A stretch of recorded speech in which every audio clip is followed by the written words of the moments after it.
Live from the Sinister district and the great beyond. Good evening, everyone, everything, and all creatures of the night. I am Michael Paul, alongside Mr. Curbs. Tonight we descend into darkness, confront demons, and emerge into spiritual light. Stay right where you are. You're listening to the Sinister district.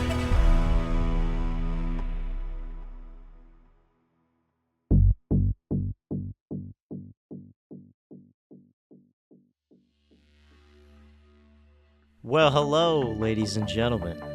Welcome back to the Sinister District. I am Michael Paul alongside Mr. Curbs, and we are joined with our very special guest today, Mr. Nate. Welcome, Nate. He has seen a feathered-covered humanoid figure that has wings, perhaps. This thing is not something you want to see when you're waking up. But apparently this is what happened with Nate's encounter. This is a spooky one, folks, so buckle up. And just please welcome Mr. Nate. Welcome, Nate. How are you? I am doing well. Thank you for having me. It is a pleasure. So this happened when you were a child. This was a first-hand account. Mm-hmm. And, well, we don't really know what this is. Could be a legend, could be a cryptid, could be an entity, a ghost. But what you think it is a humanoid, right? So we're going to get into that. Yeah, so I've not heard of anybody else describe this particular one before, so I don't think I could go with cryptid. I've kind of got my own idea of what it is, but we'll get into that more later. So I'll set the environment for you. The house that I was living in, I was about 11 years old when this took place, but the house that I was living in was technically two-story. The second story was a finished attic, complete with 2 bedrooms and a bathroom upstairs. And the stairs ran through the roof of the living room. So you'd only be able to see like the first half of the steps, and then after that it's all up into the attic and cut off from view. It's a slightly important detail because if you stood at the bottom of the stairs and looked straight up, on the right-hand wall, there was like a small lamp/sconce that came out of the wall, and that was the only source of illumination in that stairwell. If you get to the top of the stairs, immediately at the top is the bathroom. To the left would have been my room that I shared with my younger brother, and to the right would be my sister's room. So, to roll all that forward, I remember waking up sometime in the middle of the night. My youngest brother was still asleep. I do remember that very distinctly. And I got up to go to the bathroom. I remember walking out of my bedroom door. The hall light was already on. And basically 2 steps forward, take an immediate left, and you're in the bathroom. Took care of my business, and I came out, and I'm looking down at the floor as I do this. And as I stepped out of the door, I felt the sense of being watched, like something was looking at me, and that was instantaneously followed up by this impending sense of dread and doom. So my gaze started bringing it up from the floor, and I'm starting to look down the stairwell, and that's when I saw this thing standing down there, and I stared at it for what felt like an eternity, but it was probably closer to, 3 to maybe 10 seconds overall. As I stared at it, I began realizing that this thing is tall enough that I couldn't actually see the head or the left side of its shoulder because the shadows being cast by the light coming down from that lamp and then hitting the upper wall of the stairwell just cuts right across the top half of the chest shoulder area going down to the left. So I couldn't see the face, and I couldn't see any eyes, but I knew it was looking directly at me because it was facing towards me. The entire body, and I do mean the entire body, every square inch of it was covered in these black raven-like feathers. They didn't look greasy, they just looked like very well kept, very well packed feathers. And its hands, its arms, its overall length of the arms was longer than what you would expect on a normal person. As most people's hands kind of stop right about middle of their hips. This was almost down about middle of its thighs, so still above the knees. And I could tell by the posture that it wasn't slumping in the shoulders. It was standing perfectly upright. And at the end of each of its fingers were like these really sharp claws that probably came to about a good inch and a half in length. They weren't really curved, but more pointed. And as I kept staring at it, I began to realize that it had a set of wings that were kind of folded up on its back, almost like what you would expect to see in a movie with like an angel or the X-Men trailers.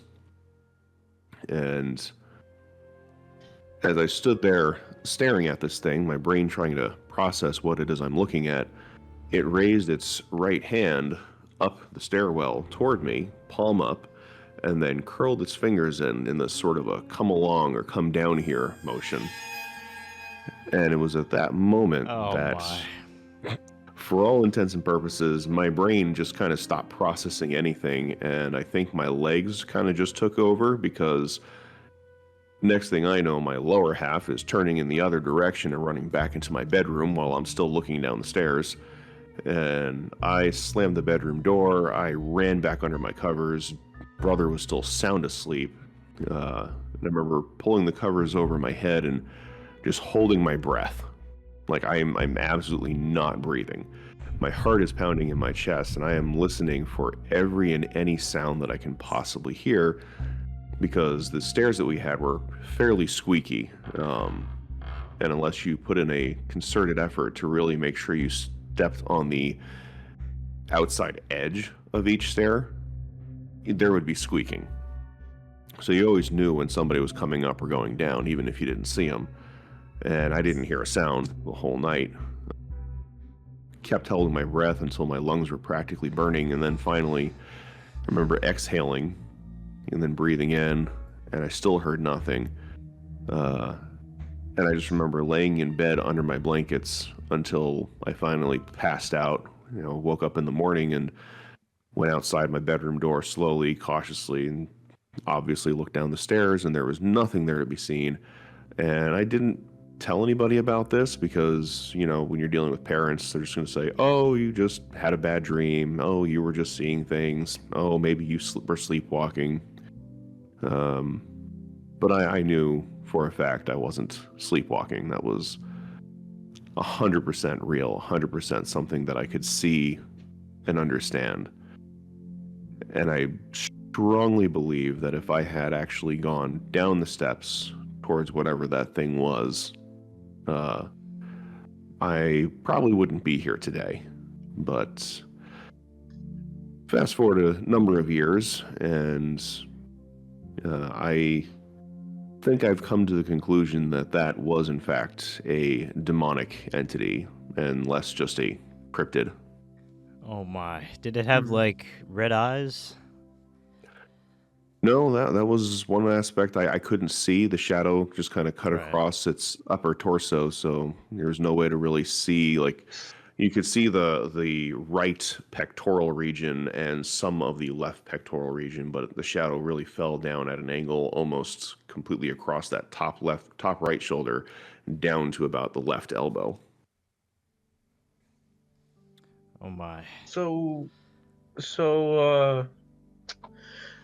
was it like you said it had like feathers and stuff, and Mhm. it was like but did it look like it was like some kind of bird, or was it like just more like almost like a human looking thing but with feathers? It was more of a human-looking thing with feathers. I'd have to say, based on the height of the ceiling from that house, we're probably looking at close to 10 foot tall. I'd say based on, there's a lot of feathers, so it's kind of hard to say exactly muscle structure, but I'd say probably fairly well built looking, if you could get under the feathers. Mm-hmm. Now, was it like too dark to see what color it was? Though the feathers were black, like the light coming down from that one lamp, 60-watt light bulb in that hallway, It was enough to illuminate well enough to see what it was, the parts that it did illuminate, and those were all just black feathers. What about like the lower half, like legs and like feet? Did it look like human, or did it have like claws coming out of it or anything like that? It looked human.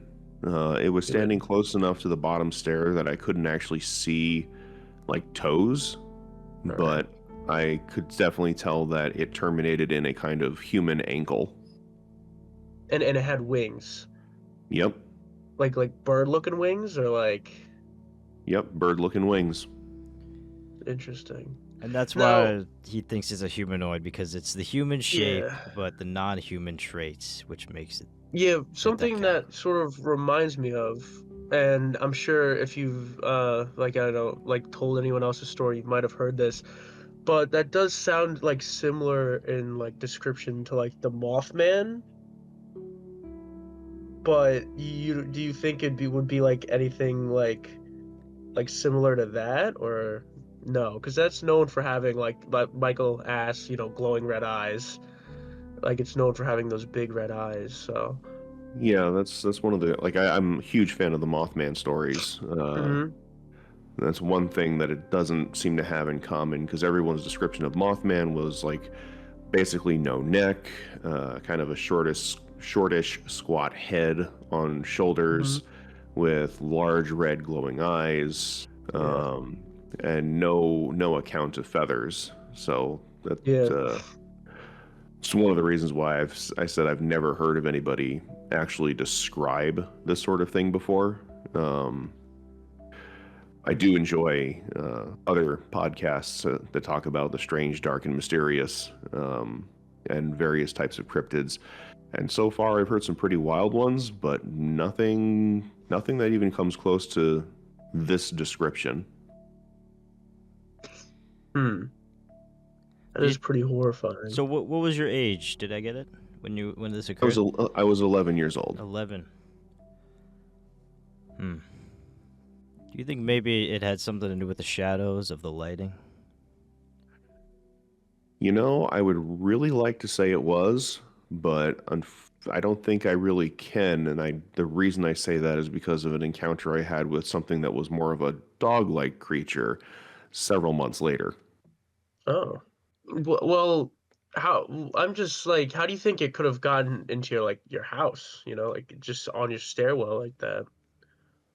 I am a Christian. I do believe in the supernatural. I do believe in Hmm. spiritual beings. So for such a creature slash being to phase through a solid object would be trivial, to say the least. To phase in and out of this plane of existence would be trivial.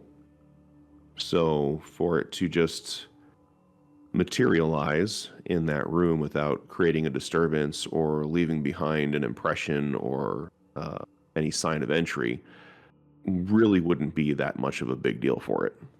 Do you think there was like a reason why it was there? Like why you specifically? Like if you do think it's like a demon or like a demonic presence, do you think there was like a reason for it, or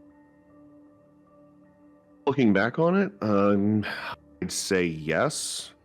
Again, it ties very strongly into the later stories in my life, Mhm. as far as where I ended up in the life path that I have chosen, or maybe it chose me. I'm not sure, but my parents, as I grew up, were professing Christians, and I think that it partly had something to do with that. I think there was probably I want to say maybe a demonic pushback in the way they were trying to raise their children and the things they were trying to teach us. Um, I ended up in my later teen years rejecting almost everything to do with Christianity. Kind of had a real falling out moment, I guess you'd say, with my parents and with God, and ended up going down a really, really dark road. And a lot of that was precursored by other demonic encounters of different but similar natures. Several months after that particular stairwell, and I don't know if you want to go into other encounters in the same interview. That's up to you. Oh, we can, because they might correlate. You never know. True. But several months later, there was a tree in our backyard that me and some of the neighborhood kids would climb up. It had a reasonably stout set of branches on it that went and hung over my neighbor's yard. And what we would do is we'd climb out to the end of this branch and we'd drop off and grab onto the branch, and the branch would have just enough sag and swing in it that we would drop down into the neighbor's yard without getting hurt, and then run back over into my yard, climb up, and do it again. And I remember one day, I don't remember the exact reason why, but none of the other kids in the neighborhood came over, and I was bored, so I just decided to go do this by myself. And I was probably into round 2 or 3 of dropping from this tree when, as I was falling, I heard this sound that sounded like just thumping, like a sound of something galloping or running full force. And I heard this wet breathing and huffing sound. And when you're falling from a tree and trying to grab onto a branch, you are looking down at the branch that you're going to fall from, that you're going to try to grab onto. And then as you obviously start falling, you look and focus on that branch and grab it. So I'm looking up at where my hands are when I start hearing this, and then I start to look down and kind of forward in front of me, and I saw this thing that looked like a cross between a pit bull and a bulldog. Like the face was like a bulldog, but the body was almost like a pit bull. And I could see through it. Like I could see clearly through this thing, whatever it was. But I could see almost like this, I guess the best way to describe it would be a dark outline that glowed. And its eyes were blazing red. And there was definitely a sign of drool coming from its mouth. And it was just bearing right at me, jumped off the ground and came right towards me. And I remember I just kept, I'm hanging from a branch trying to figure out what it is I'm looking at. And this all happens in the span of like maybe 2-3 seconds. And it jumps up off the ground, coming right at me. I remember its face being like literally in contact with my face. Not that I could feel the creature itself, but I felt this rush of wind go by my head. And, I'm still like 11. Maybe I just turned 12 at this point. Brain freaks out, let go of the branch, fall to the ground, get the wind knocked out of me. That was the first time I ever had the wind knocked out of me, so my concern was more about not being able to breathe than it was the weird creature that just tried to assault me. And I remember at that point in time having kind of a fascination now for whatever this stuff was. I didn't quite understand it. Of course, being raised in a Christian house, your access to information on quote-unquote magic and sorcery and witchcraft is extremely limited. But I remember just having my curiosity piqued by this and wanting to understand more, so I'd spend quite a bit of time thinking about it, not really getting anywhere or doing anything with it. Obviously, limited resources. And from there, fast forward a number of years, and I won't get into all the sordid details, but life got ugly. I rejected the idea of religion and God and Christianity. I had something of a falling out with both of my parents, and we were not in the best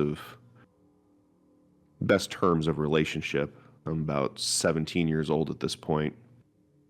And I remember, I can't tell the exact time frame because I don't really remember that much, but I do remember one day where I started hearing a voice in my head that sounded very much like my own voice. And I remember just thinking to myself that I'm thinking loud.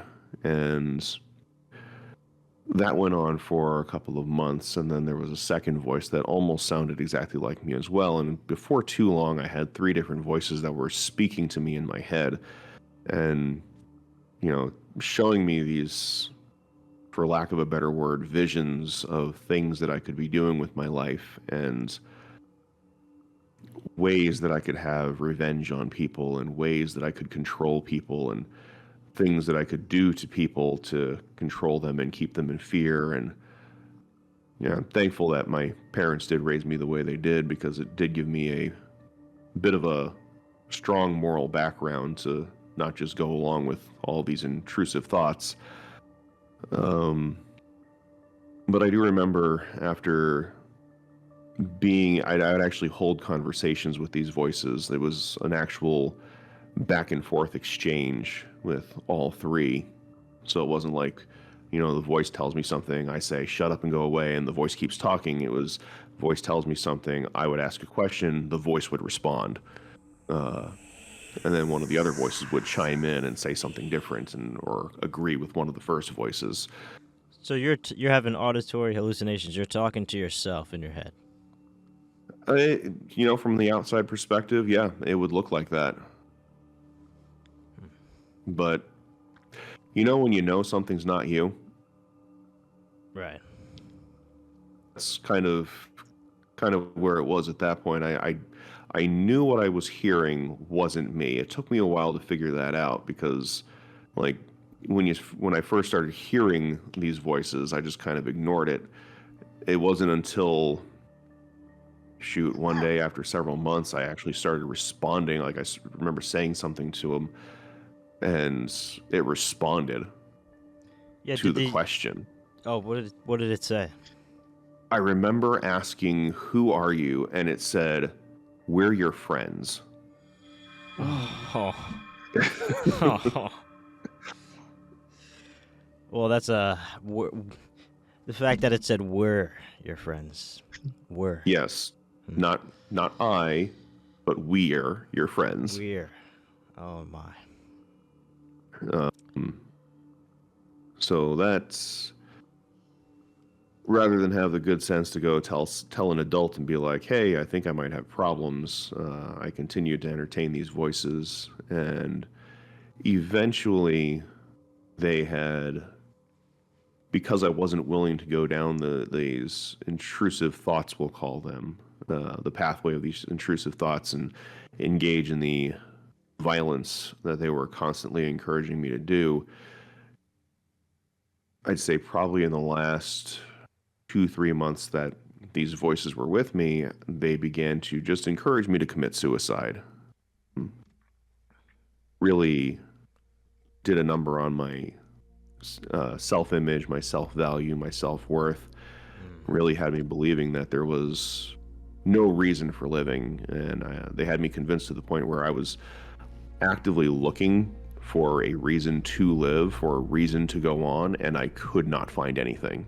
Because I didn't actually want to commit suicide.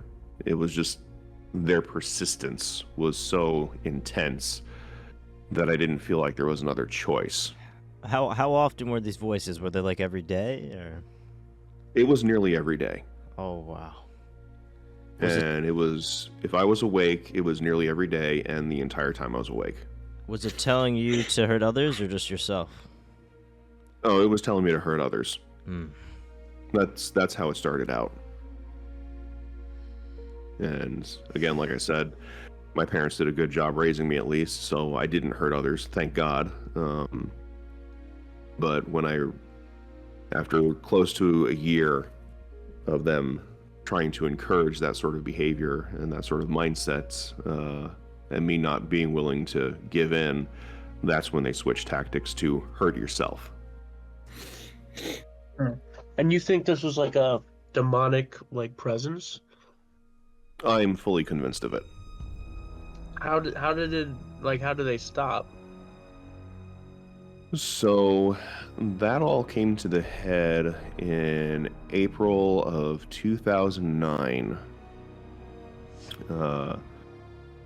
I had actually come to the conclusion that there was no other recourse. There was nothing else that I could do as far as getting the voices to be quiet or even finding a reason to live. So I had come up with a plan. I lived in the state of Maine at the time, and it was spring, and spring is colder in Maine than it is in wintertime, ironically. It was about a 13-foot deep pond down at the end of the dirt road we lived on. And I decided I was going to go get the sledgehammer out of the shed after everyone went to sleep, go break open the ice, throw myself in, and be done with it. So it was 7 o'clock or so, 6, 7 o'clock or so in the evening, and I was sitting down watching TV at the time. I don't even know if it's still around anymore, but at the time there was a satellite broadcast system called Sky Angel. You know, obviously Christian home, parents would only get the Christian stuff in. So I was sitting down watching that, and there was an event called Acquire the Fire. Ironically, the abbreviation for that is ATF. And I remember sitting there watching a concert for a Christian artist that I used to listen to a long time ago, and I don't remember anything she sang. I don't remember any of the performance. I just remember sitting there waiting for everyone else to fall asleep and just having absolutely no peace. And you know, when most people talk about getting peace and quiet, they're just talking about an environment or an atmosphere. In my case, when I say I had no peace, I mean like I could not put together two coherent thoughts for more than 2 to 3 seconds. And my brain just felt like there was a constant static and noise in the background, just screaming over everything else. Like it was loud enough that I couldn't even hear the other 3 voices that had been telling me to kill myself. So I'm sitting there in front of this TV waiting for everyone else to go to bed. I'd say it's probably about 7, 8 o'clock now at this point. And I remember the speaker for the event, his name was Ron Luce. He's up there on the podium talking, and I don't remember pretty much anything that he said through the entire thing until he made one statement. And he said, "Have you given your whole heart to God?" And I remember, those are the only words I remember. But I remember at that moment, my hands and my feet just kind of went cold, and I became aware that there was somebody in the room with me, and they were standing right behind me, and they were huge. And I had this sense of fear, but not in the sense of like, oh my gosh, I'm going to die, but fear as in this being is powerful and I'm helpless. And for just a split moment, I remember feeling something on top of my head, and the next thing I knew, I was actually floating outside of my body. The story gets kind of trippy from here. But I was floating outside of my body, like I actually saw my body sitting in the chair that I was watching the TV in.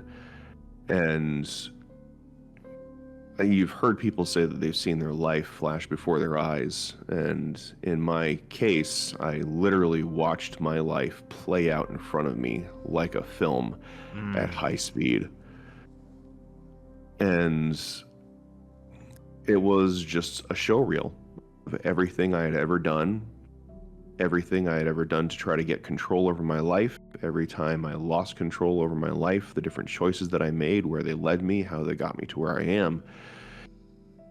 And then I remember when I got to the end, it was like watching you know, like when you put 2 mirrors together and you just have that constant back and forth reflection where it's like an infinity tunnel. Right. So I remember sitting there, like I'm over my body, and I'm watching an image of myself sitting in front of an image of myself, sitting in front of an image of myself into infinity. And that was the point where I heard the voice of this person standing behind me, and they said, and to this day I'm convinced it was God Almighty, the creator of the universe. He said to me, he started off with, "If you choose to walk away from me tonight, you will take your life and you will be in hell." And for just a split second, I experienced what that was like. It wasn't, oh, I was sent to hell and I saw the fire and the brimstone. And what I experienced was separation from the creator of the universe. And I cannot describe the fear or the pain that I experienced. Like, I could not scream, I couldn't breathe, I couldn't do anything except just sit there and be in pain. And that was just like literally for the length of time it takes to snap a finger. But you And knew, then like, you were in hell spiritually. It wasn't like Dante's Inferno depiction, but it was just like, I could feel that I'm in this, you know. I could feel the separation from the presence of God, from the presence of the very life force that created me, and it was All right. terrifying and excruciating. And that's always been my biggest takeaway from that. You know, I hear people talk about hell and the fire and the brimstone, and it's like, sure, that might all be real, but it's not the thing I'm worried about.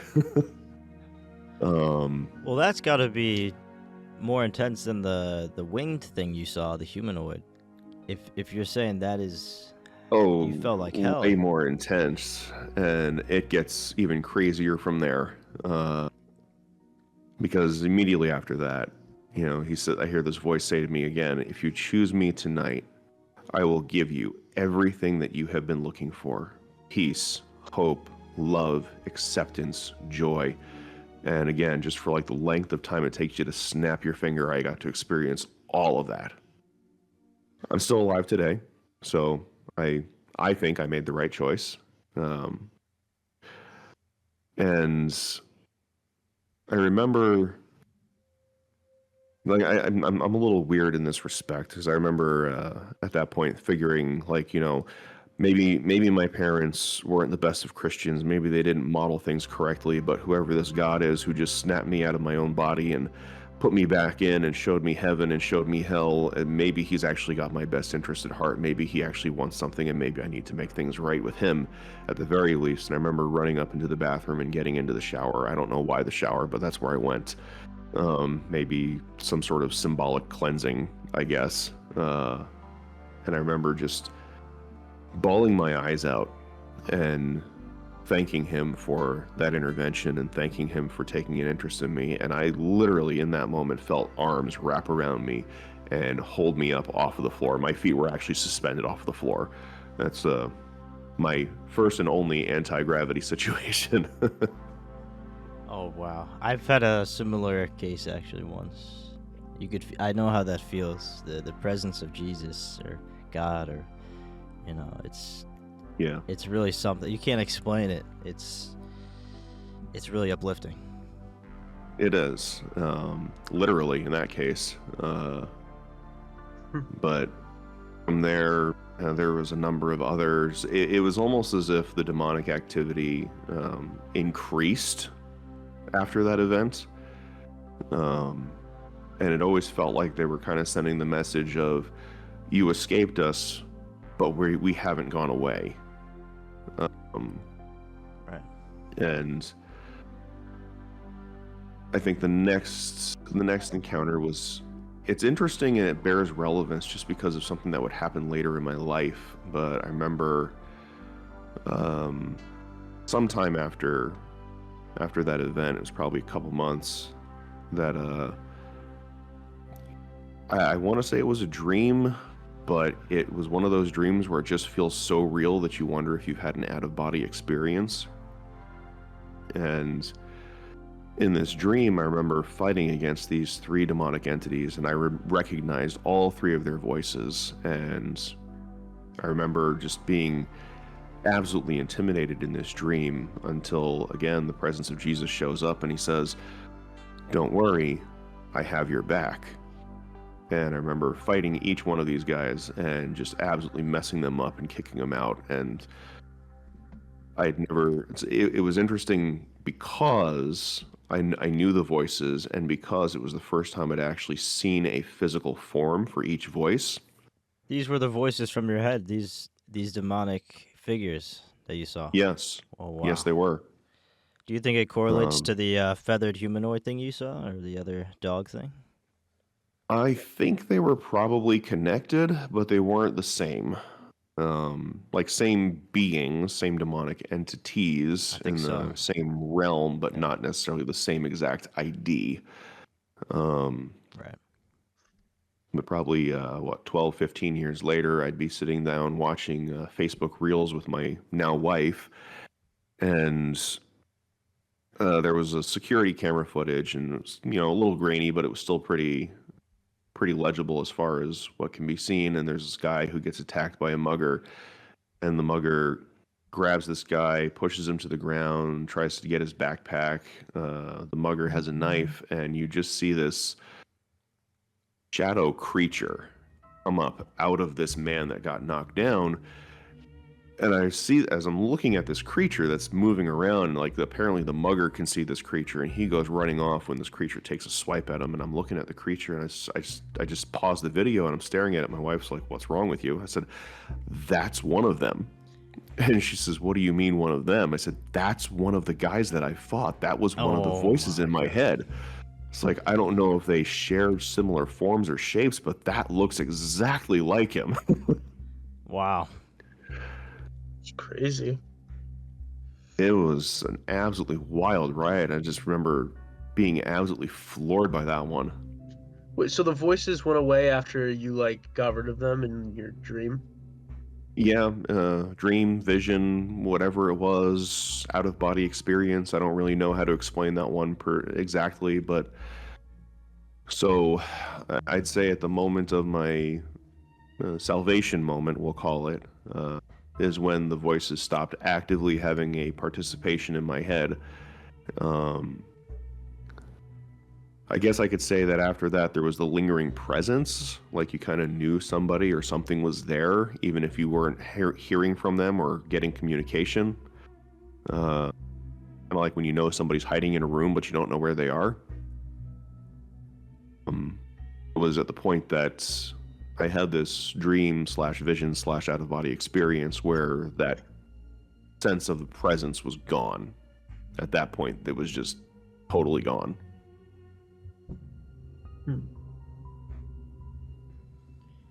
Wow. So I think you had a spiritual awakening or something.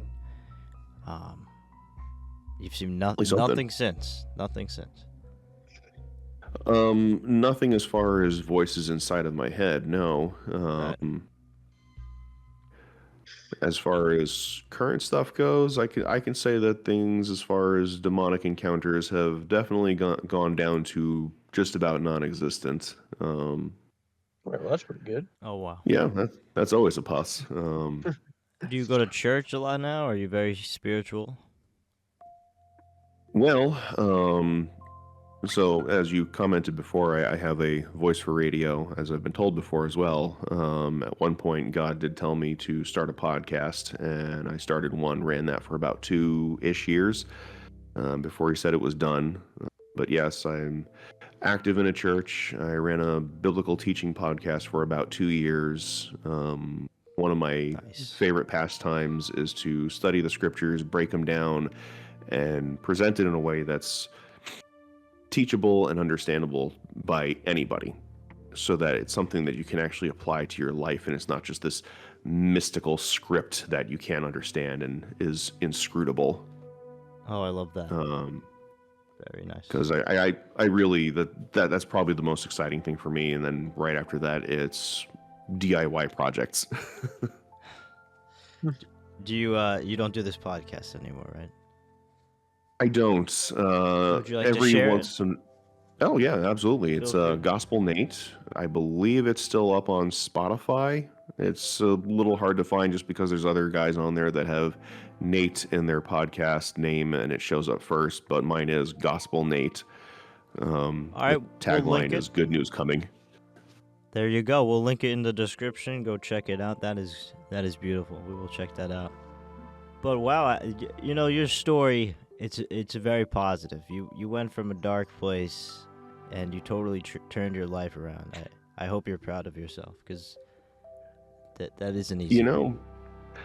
I'm proud of myself only in the sense that when the right path was set out before me, I had finally had the humility to submit to it rather than having the pride to back away from it. And that's probably my biggest takeaway, is that moment in my life was, I'm going to use the word humiliating, but not in the sense of shame, but rather, I guess humbling would be the better word for it. It was the most humbling moment of my life. It brought me to the point where I was humble enough to know that I needed help, and humble enough to accept the help, and humble enough to be obedient to the voice that was calling after me into better and higher things.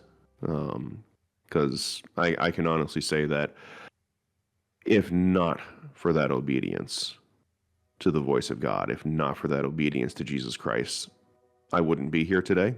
And even if I had survived, I would not be in the good place that I'm in right now. This makes me want to be more religious. Me too. It's not easy. You know, honestly, I got saved when I was just shy of 18 years old. I'm 43 years old now.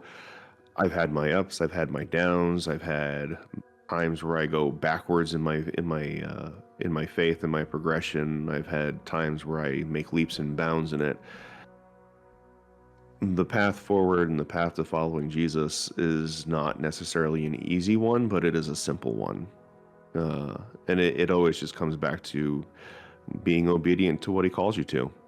You know, get into the Word of God, get into a good church, really actually take the time and talk directly to Jesus, ask him, you know, how he sees you, ask him if he loves you, and then having the patience and humility to sit there and listen to what he has to say, right? Actually hearing it from him. It's one thing to read the Bible and say, oh yeah, Jesus loves me, this I know, for the Bible tells me so, like the nursery rhyme.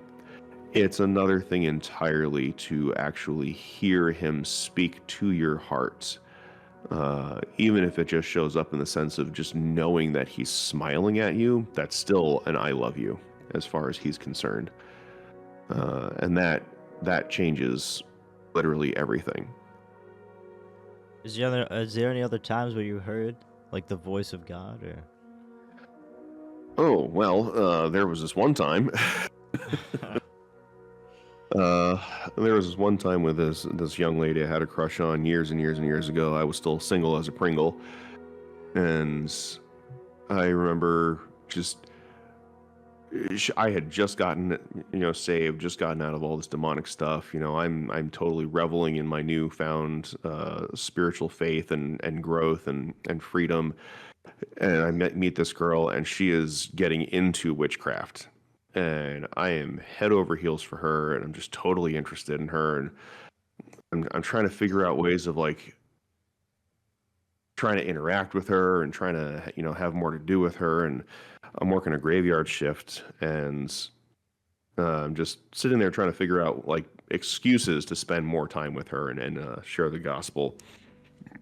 And I'm obviously on the shift. I'm by myself, so I'm just talking out loud to myself just to hear my own thoughts. And all of a sudden, like, I completely lost control of my mouth and my voice, and I hear, like, in my head and then through my mouth, the voice of Jesus going, "You can pray for her and you don't actually have to be in the same room." And I just, immediately after, like my mouth goes back to being my own. It was like that was probably one of the weirdest voice of God moments. That is very weird. But it's weird because witchcraft is most notably not good, but it's not even. It depends what it is. There's some good spiritual witchcraft out there, for sure. So that's interesting. But I don't know what she was doing specifically, but. So, in my experience, witchcraft generally tends to be more about manipulating others and manipulating circumstances to benefit oneself or benefit somebody that you particularly care about. And if we go back to scriptures again, I'm not saying this to like beat on anybody. I'm just saying this because it's what I've learned in my own life. If you go back into the scriptures and you look at what witchcraft is and the biblical view of it, it is trying to control things in the spiritual realm without the authority or permission to do so from God, to manipulate people and or events for your own desired outcomes. And one of the things that God is adamantly against is manipulation. Really? Okay, that's very interesting. I do have a close friend that does witchcraft, and she says this is a very positive thing, and that she's very religious. She loves God, and maybe we'll have to have her on the show then to see the other side of that. Yeah, that'd be an interesting one to hear. Since when do you have a friend that does witchcraft? It's a long story, but I want to backtrack real quick. What started this all, do you think? What is the root cause? I don't think a demon just shows up into your life like that. That's never happened to me. How does this start? Well, I would have to say it probably has more to do with the trajectory that your life is supposed to take, and how likely you are to submit to that trajectory. I do know that after I came to Christ and after I, started growing, he started using me in various ways to affect people's lives, to preach the gospel. The same young lady that I was talking about having a crush on, she ended up many years later, we'd get out of work at like 10 o'clock at night, and we'd go there, sit on this concrete wall that was over by the side of the company we worked for, and we'd stay there till like 4 o'clock in the morning talking about God and religion and life and all this other stuff, but typically about God. And it would be many, many, many, many years later that she actually did end up getting out of witchcraft and gave her life to Christ. There are many other people that I've had the opportunity to share the gospel with and speak to, and while I was not the one directly responsible for basically, quote unquote, leading them to Jesus, I did have the opportunity to plant seeds. And one thing I have noticed about myself is that we'll call it a hedge of protection. I have something of a hedge of protection to be able to speak to people who are not Christians and have no interest in Christianity, and be fairly blunt in the way that I go about it, and they don't get offended. Because they can see, and again, I think it's the spiritual hedge of protection, where they're able to see through the veil and see into what it is that I'm trying to say, irregardless of how I say it. And they see it and understand it as being something that is good, something that is helpful, even if they don't necessarily agree with it. And that has resulted in planting seeds in people that years later would actually culminate in them changing the course of their life. And many of them would actually get saved. So I'm not an evangelist by any means, but I am a teacher. I do teach very well. I do have the ability to plant seeds into people's lives. And if you're of the enemy, if you are of Satan, if you are demonic, if you want people away from God, you want people distracted from God, and you recognize that there is somebody who is potentially willing to submit themselves to the calling of God, then it is in your best interest to keep them distracted, and if that doesn't work, to get them to kill themselves. Planting the seed in other people, it's a beautiful thing, and yeah, I really appreciate your religious ideologies and thoughts. And what would you consider yourself, Christian? Or yeah, I consider myself a Bible-based Christian. We'll go with that one. You could use non-denominational. That I guess would apply as well. And my goal is really just to study the Bible and make sure people know the truth in the gospel, so they can't be deceived either by the enemy or by other people in churches or religious organizations that would try to deceive them, because there's nothing worse than being deceived by something bad that's masquerading as being something good. Right. Okay, I would consider myself Christian as well. What about you, Curbs? I consider myself Christian. I'm not like super devout or anything. I Okay, don't go to like church or anything, but I so believe in Jesus and I believe in like God. we're all gonna fight against these things together. Um, Hey, it's all by submission to Jesus Christ and his finished work on the cross. it's crazy to Amen. think because we only have life on this earth so little. So if there really is an afterlife, there's so much time within it. So if we commit to that, that could be one of the most important things that we choose. Yeah, absolutely. Well, I don't know what else to say.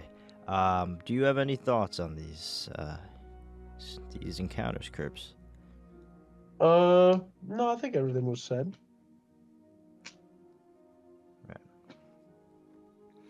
From childhood to the later years in your life. Well, not later years, but No, it's later. You've encountered a lot, sir. More than most people, I'd say. So. And I haven't even told you about the Transfiguration story. Oh my. What the?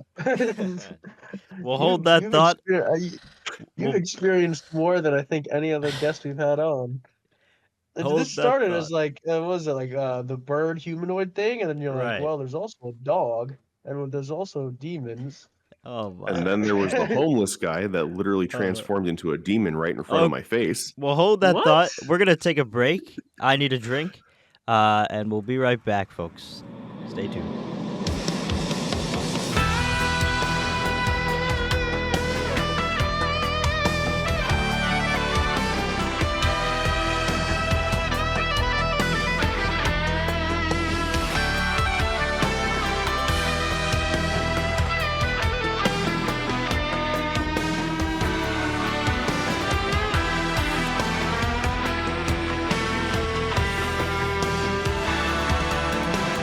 If you'd like to talk to Michael Paul or Mr. Curbs, shoot an email to theSinisterDistrict@gmail.com. That's theSinisterDistrict@gmail.com. You can also join the Sinister District Discord server in the description. This is the Sinister District.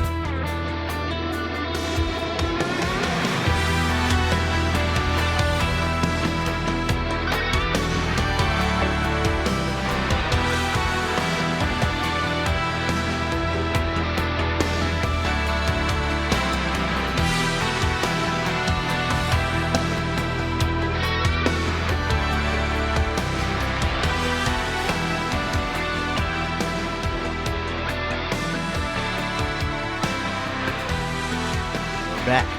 Welcome back.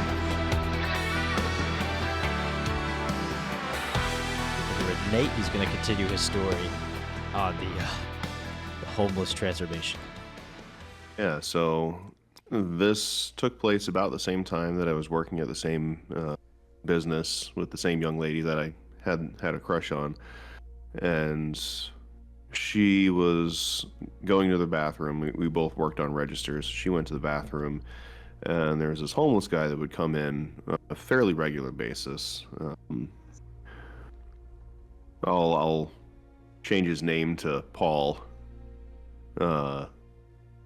Not Michael Paul, but different Paul. I hope not. But he would come in every day. He had slurred speech, no teeth, just smelled so bad. You felt bad for him, but he apparently made enough money because in the state of Maine, if you collect soda cans, soda bottles, wine and alcohol bottles, you can turn them into what they call redemption centers and get money in exchange for it. And he made just enough, apparently, between that and That might have been me, government then. assistance. I do that. Oh, no.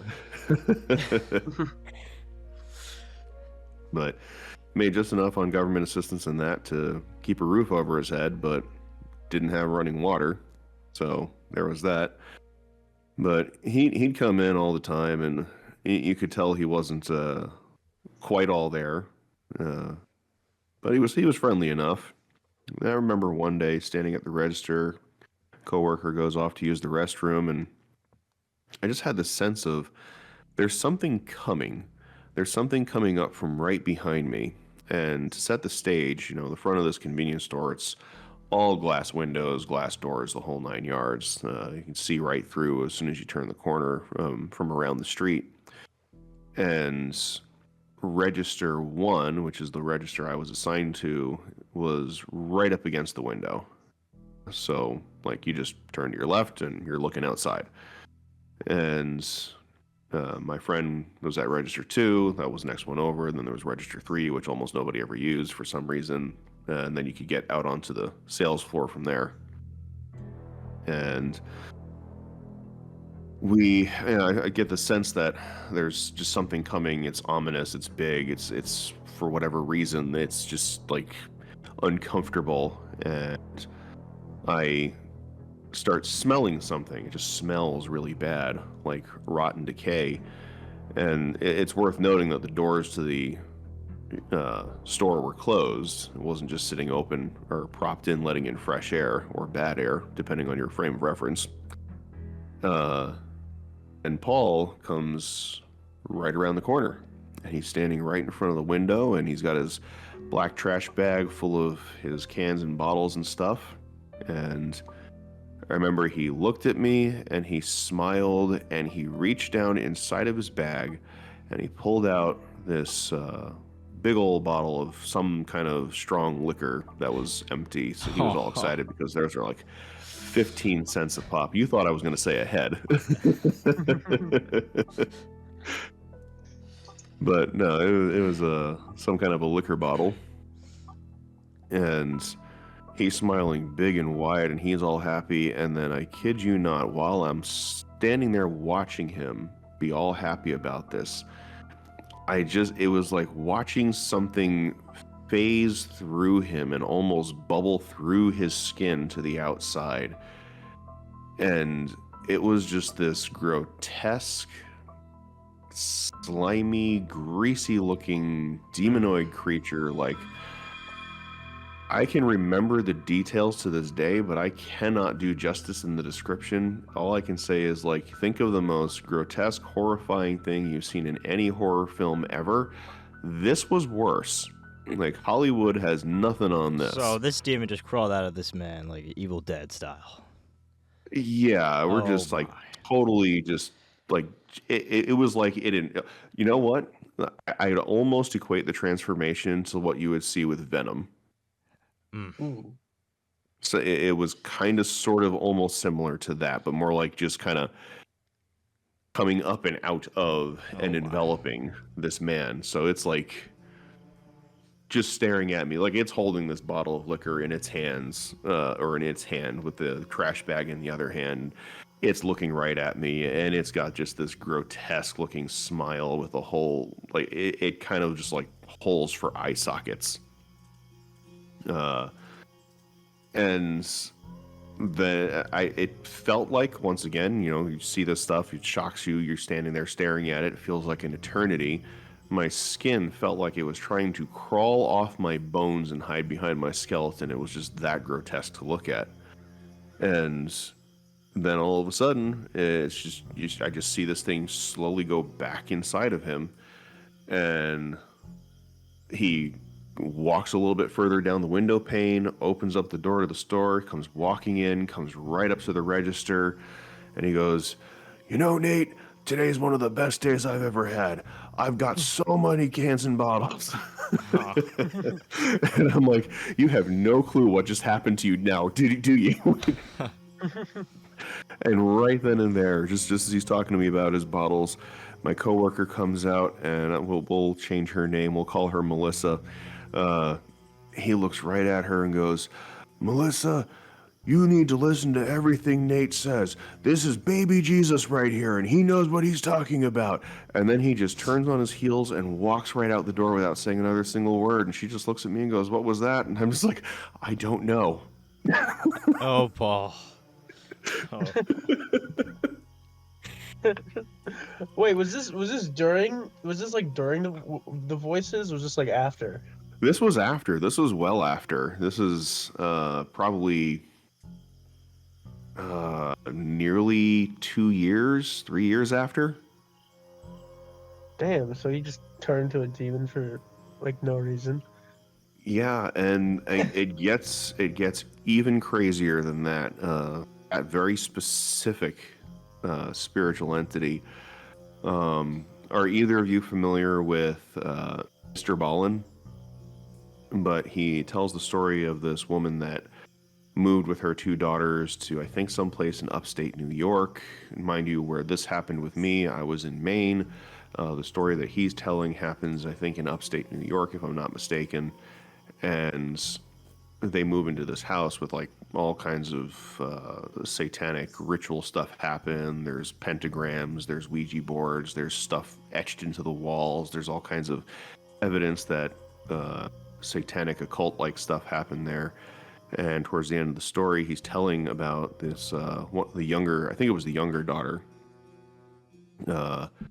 said that she was home alone and she heard something in the closet and she went and hid under the bed, and whatever it was, like, walked past the bed, got up on top of the bed, and then looked under the bed and looked right at her. And what was described was, I'd say, just about verbatim what I saw come out of this man.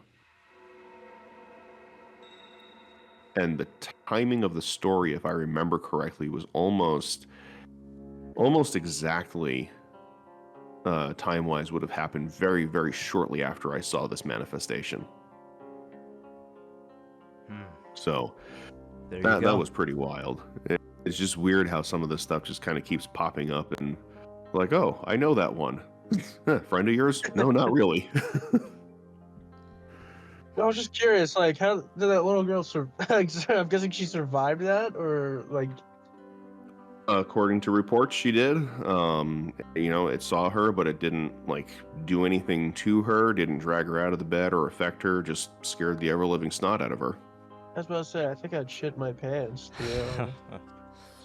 I mean, I almost did. Like that. That's not like you just chilling under the bed. You think you're safe, and it just peeks under. They never peek under the bed. That's supposed to be like the safe spot. Yeah, that's breaking the law. You can't do that. at least in the movies. Well, what are our final theories here as we wrap this episode up? Curbs, what do you think happened in this whole story? All these encounters. Sounds like some really spooky demons, if you ask me.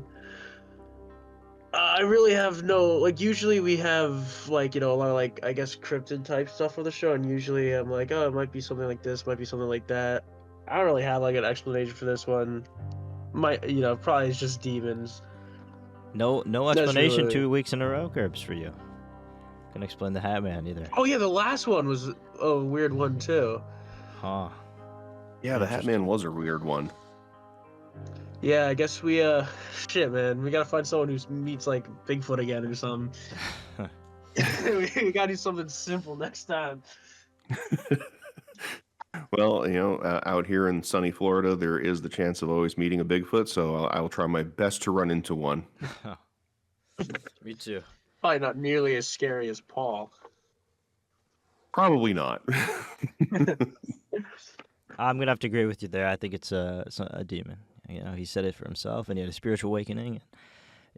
It's a crazy story, but it's a real story. So, but we're not really here to tell you what it is, but what it isn't, definitely. So, thank you guys for listening. We'll be back next week, or in 2 weeks, every other weekend, and we have an encounter of an extraterrestrial, Curbs. That's what I've heard. So, stay tuned. All right. And any final words here from the amazing Nate? Yeah, I guess, stay safe out there. If you hear voices in your head, go find Jesus. That's the only way out. From the Sinister District and the great beyond, good night. And when something in the dark asks you to come closer, listen to your instincts. Good night.